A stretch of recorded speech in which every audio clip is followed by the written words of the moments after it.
చూస్తే మీకు ఏ విధంగా మాట్లాడారు, ఎట్లా చేశారు ఒక ఐడియా వస్తుంది.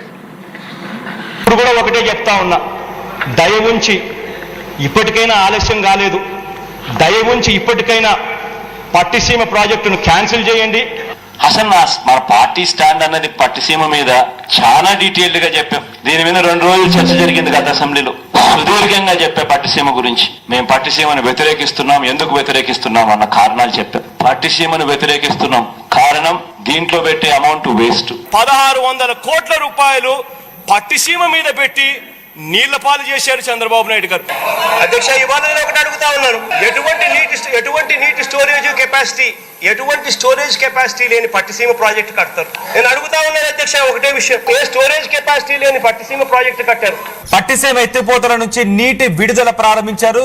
2 పంపుల ద్వారా 700 క్యూసెక్కుల నీటిని పోలవరం కుడి కాలువలోకి వదులుతున్నారు. ప్రాజెక్టు పనులు మొదలైపోయాయి. ప్రాజెక్టు 2021 జూన్ నాటికి కంప్లీట్ చేస్తాము, నీళ్ళు ఇస్తామని కూడా ఖచ్చితంగా చెప్తాము. ప్రాజెక్టు మంచి స్పీడ్లో జరుగుతూ ఉంది. ప్రాజెక్టు బాగా కూడా పనిచేస్తూ ఉంది, బాగా కూడా వర్కులు కూడా జరుగుతూ ఉన్నాయి అధ్యక్ష. ఈ ప్రాజెక్టును ఖరీఫ్ 2022 నాటికి నీళ్ళు ఇచ్చే పరిస్థితి తీసుకొని వస్తానని కూడా ఖచ్చితంగా కూడా చెప్తా ఉన్నాను అధ్యక్ష. ఆ అవరోధాలు అన్నీ కూడా అధిగమించి ఈ ప్రాజెక్టును 2023 ఖరీఫ్కు కల్లా ఈ ప్రాజెక్టు పూర్తి చేస్తామని చెప్పి చెప్తా ఉన్నాం. సో ఇవన్నీ కూడా అధిగమించి ఇప్పుడు దేవుని దయ వల్ల కొంచెం గాడిలో పడింది. 2025 ఖరీఫ్ కల్లా ఖచ్చితంగా గోదావరి పోలవరం ప్రాజెక్టు పూర్తి చేసి నీళ్లు కూడా పెట్టే పరిస్థితి వస్తుంది. జూలై ఆగస్టులో ఆ వరద 2025 జూలై ఆగస్టులో 41.15 మీటర్లలో నీళ్లు పెట్టే పరిస్థితి కూడా 1% తొందరించకన్నా ఎందుకు తొందర, వెయిట్. మేము ఆ రోజే చెప్పాం, we will complete this project by 2021 December. We are committed to it. We will finish it.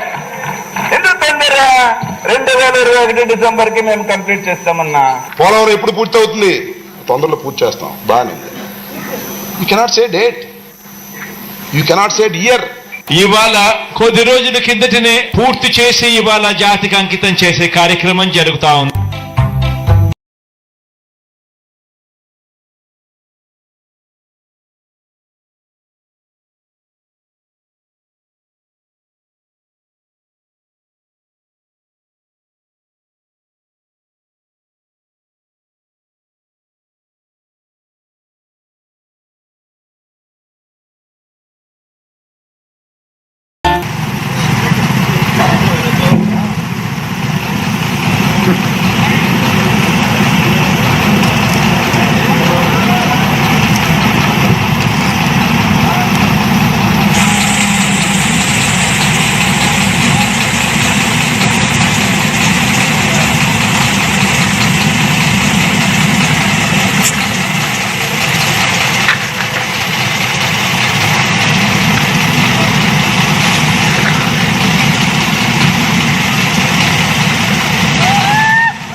నీళ్లు వస్తాయి, మీతో ఆగదు. శ్రీశైలం నుంచి నీళ్లు పోతిరెడ్డిపాడు ద్వారా నీళ్లు పోతాయి.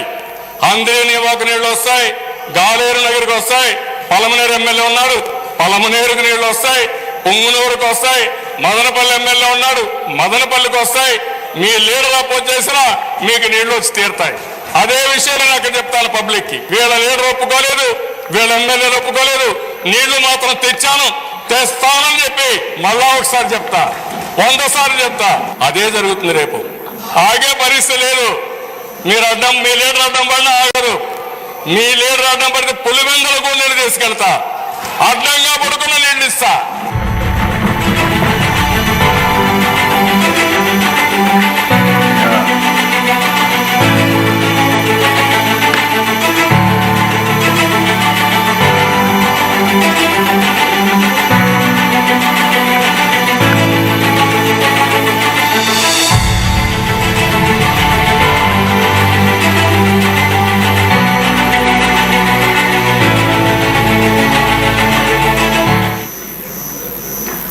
భగీరథుడు చరిత్రలో చూసుకున్నాం. మనం కష్టపడితే సాధ్యమని కడాన 8 సార్లు ఓట్లేసిన వాళ్ళకి ఆ నీళ్లు తీసిపోయినప్పుడు ఉండే తృప్తి ఏ పని చేసినా కూడా ఎక్కడ ఇది చేసినా కూడా రాదు. అలాంటి తృప్తి వచ్చింది. ఇక్కడ వేరియస్ లెటర్స్ ఏ విధంగా విధ్వంసమైన రాజకీయాలు చేస్తున్నారంటే కంటిన్యూగా అడ్డం పడడం, జరగనీయకుండా చేయడం, ఇవన్నీ నిరంతరం చేశారు. ఆ రోజైతే RK Jain chief executive engineer చాలా స్పష్టంగా ఈ ప్రాజెక్టు చాలా ప్రమాదమైంది,